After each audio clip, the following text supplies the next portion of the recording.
Well, friends, I've got a pretty good update for you this morning. I think you'll enjoy it. Got some good progress on that Larrivee mandolin, and I have found one of the most unique finds at an old home site that you could probably ever find. I hope you will enjoy looking at that as well. We'll show you all that stuff in just one moment.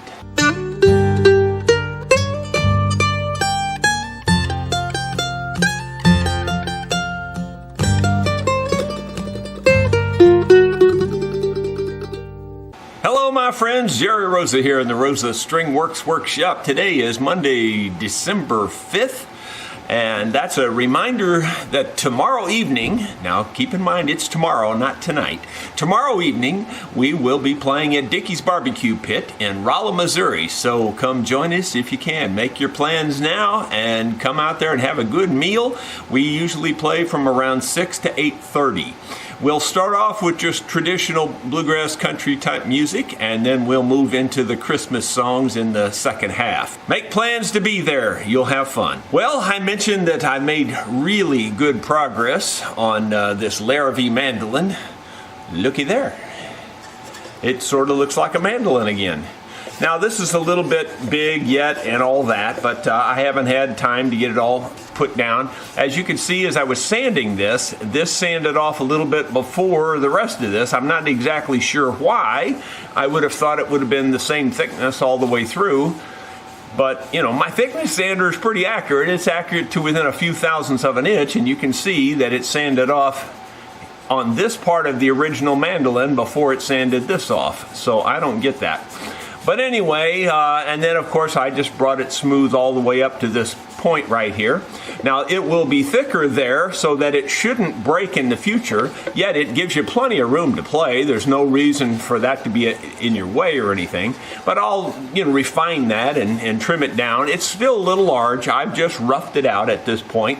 So we have a lot of refining to do, but you can tell it's on its road to correction or back to playing again. The other instruments I made progress on. The Gibson guitar, I have you can see it there, and you can even see the clamps on it, and I have the bridge, completely re-glued back on it. I took it off, cleaned the whole area perfectly, clamped it back on. It's been sitting clamped up since Friday, I guess, or maybe Thursday. Friday for sure. But the point is that it's been sitting there quite a while, so it ought to be as good as it's ever going to be. The violin that I was working on, well, I got stopped in my tracks on that because I was needing some parts. I thought I had everything in stock, and I didn't, so I had to order some things. So this is the only thing I made really big progress on, and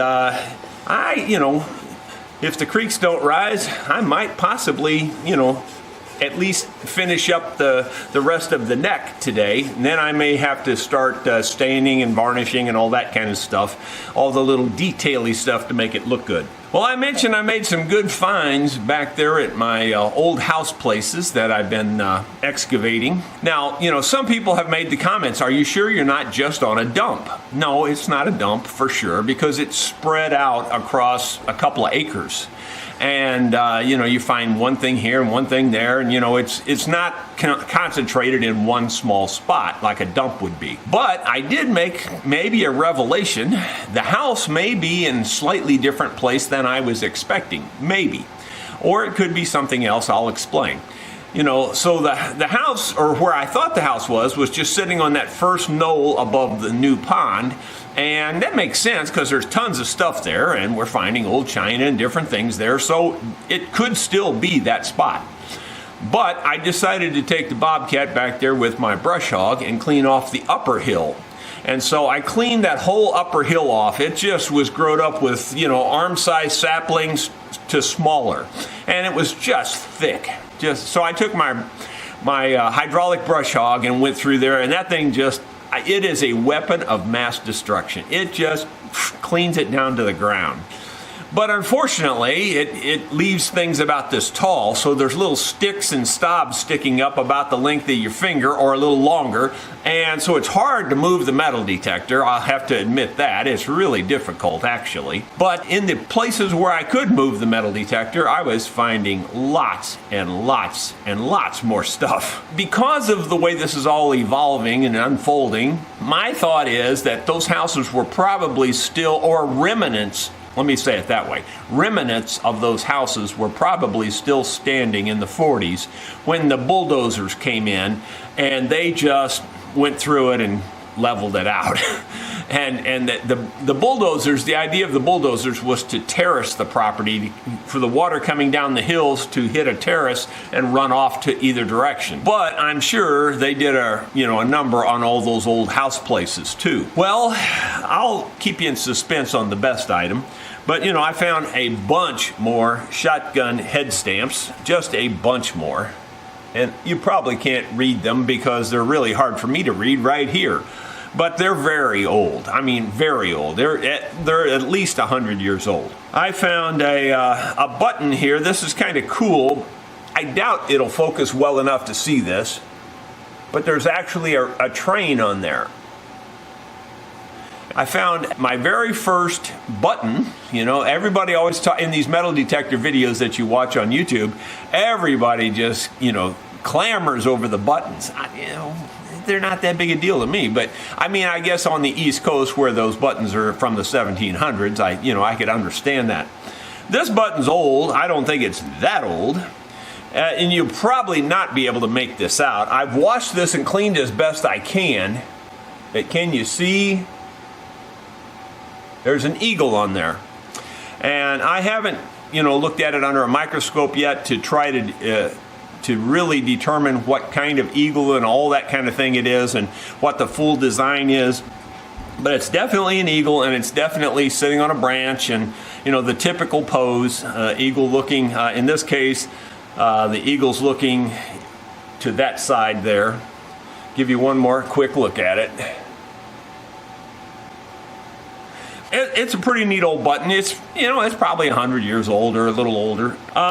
Just found lots more shotgun badges or head stamps, just lots of them. And again, that's not hunting. Again, that's just shooting off your front porch because they're all concentrated in one spot, I found another little swivel pin thing, and I believe, again, this is off of those folding rulers. I'm 99% sure that's what it is. I have looked that up on the internet, and it does seem to match some of the ones I found. I've found some more old bullets, actually some brass that I have not investigated yet, and this is old, I can tell, and it was deep, so it's older than just your modern day rifle cartridges and things. I've got to look these up and see what they are. I'll post that if they're significant. I'll tell you what that is later on. Just lots of other just junk, Here's some more rivets and some lead round balls that were fired. Here's a bullet that may be old. I don't know how old that one is. It's a one ringer, and it's only maybe a 30 caliber, something like that. Don't know what that is. But lots of stuff. Here's a round ball that I'm not sure if that's steel or if that's lead. I kind of think that might be steel. So let me check here with a magnet real quick. I kind of think that one's steel. No, it's not. I'll be darned. It's not. I really thought that would have been steel. So there you go. There's probably another pistol bullet or something like that. These are pretty small. But you can just see lots of stuff. Again, I found more pieces of the harmonica reed. You're always going to find harmonica reeds. I don't know why that is. They're just like they're there. And then I found a lot of big pieces of metal and steel and stuff off of plows and harrows and things like that. Found lots of that stuff too. I'm not showing you any of that today, but I did find this really big piece of steel, and I couldn't figure out what it was. I actually thought it was a window weight, and I'll explain how that evolved and how I figured out what it really is. Anyway, I'll show you the side that I could see first. It came out of the ground kind of like that, and that's about all I could see. It was, you got to remember, it was coated in dirt and mud, and both ends were coated in dirt and mud, all four sides, of course. And so I set it out and let it start drying in the air. And when I went back to it an hour or so later, I noticed on the sides it was all dried, powdery dry like. But I look in the middle on this one side, and there's a big oval. You know, you can see the wet oval.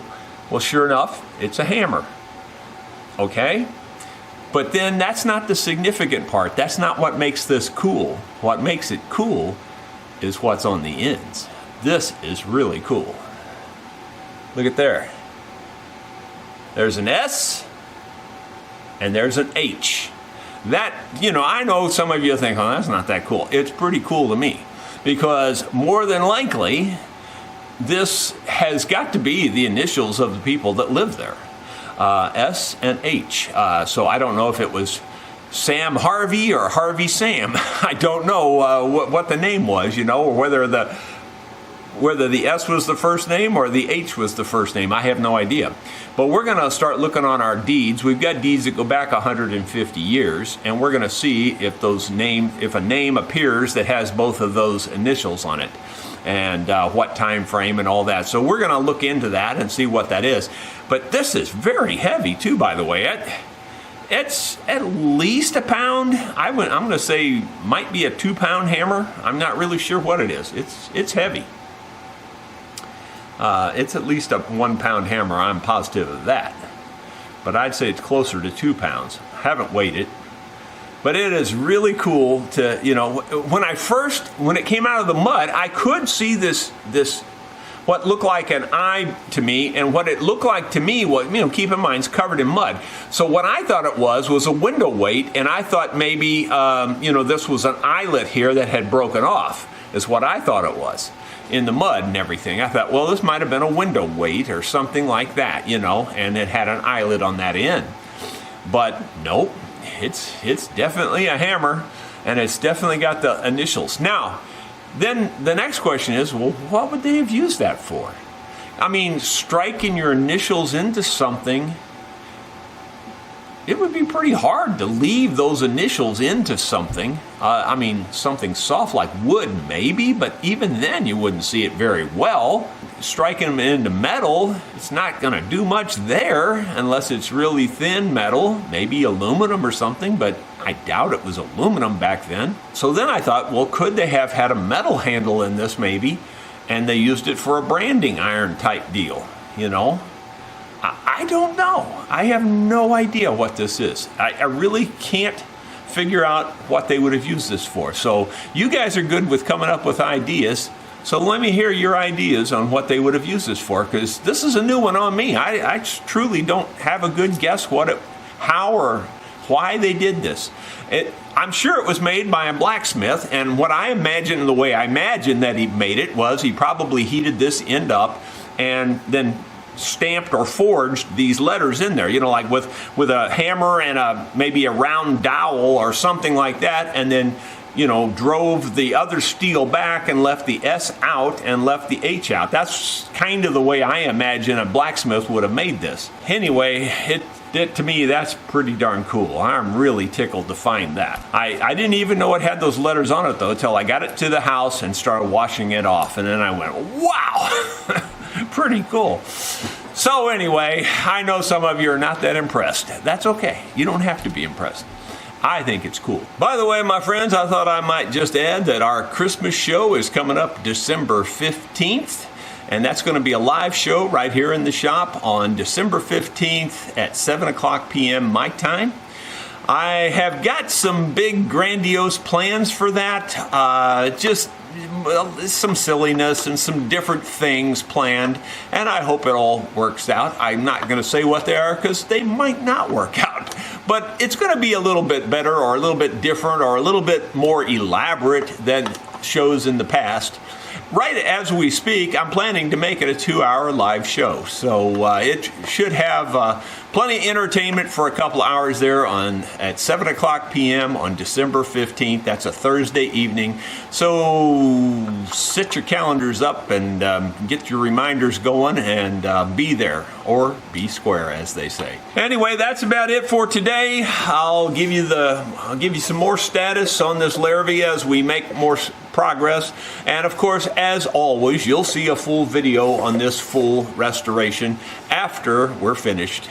And that'll be probably a month yet before you'll actually see the video on this, I would imagine, possibly sooner. Well, that's about it for today. Thank you so much for tuning in. We'll see you tomorrow. And remember, make plans to come to Dickey's tomorrow if you are in the neighborhood. Thank you.